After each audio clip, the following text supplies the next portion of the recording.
বিএফডিসিতে পরিচালক সমিতির নির্বাচন হওয়ার কথা ছিল 28 ডিসেম্বর, কিন্তু সরকার থেকে বলা হলো যে বিএফডিসিতে যেন কোনো নির্বাচন না হয়। তো এর ফলে যেন পুরো নির্বাচনটাই থেমে গেল, তাই না? কি মন্তব্য করবেন? আমি মন্তব্য করবো না, মানে কেন থেমে গেল সেটা জানার ব্যাপার।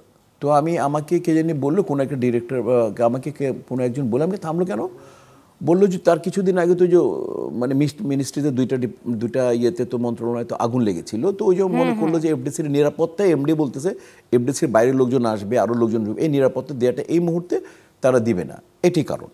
তো এখানে আমি কোনো মন্তব্য না, এখানে যদি এফডিসি আসলে ওটা কেপিআইভুক্ত এরিয়া, তাদের পারমিশন ছাড়া তো আমরা নির্বাচন করতে পারবো না। তো আর তারা যদি ওই জায়গাটা যদি সেফটি ফিল না করে তাহলে তারা পারমিশন দিবে না। মানে একটা বিষয় যদি বলি যে 8-9 মাস হলো, মানে 8 মাস, আমি যদি একবারে স্পেসিফিকলি বলি যে 8 মাস 9 দিন হলো শিল্পী সমিতির সভাপতির দায়িত্ব পালন করছেন আপনি। তো এই সময়ের মাঝে উল্লেখযোগ্য কিছু কি করতে পেরেছেন, কি বলবেন? উল্লেখযোগ্য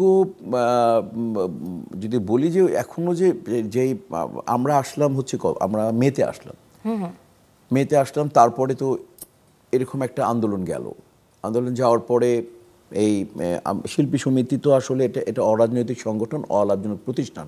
তো আমরা সাধারণত পৃষ্ঠপোষকতাই দিয়ে চলি, তো কাউকে বলবো, আমরা কাউকে বলতে পারি না, তাই না? আমাদের যে জমানো যেগুলো আছে সেগুলোই চলতে হচ্ছে। বাট আমরা পাশে ছিলাম, বন্যা হয়েছিল, বন্যা দুর্গতদের পাশে ছিলাম আমরা।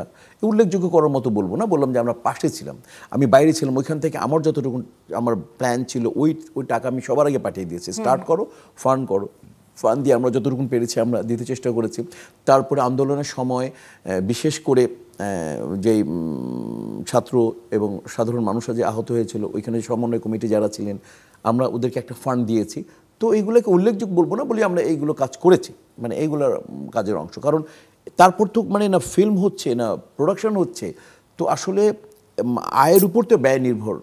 তো এই জন্যই বলবো যে যতটুকুন দরকার ছিল ততটুকুন কন্টিনিউটি মেনটেন করে গেছি।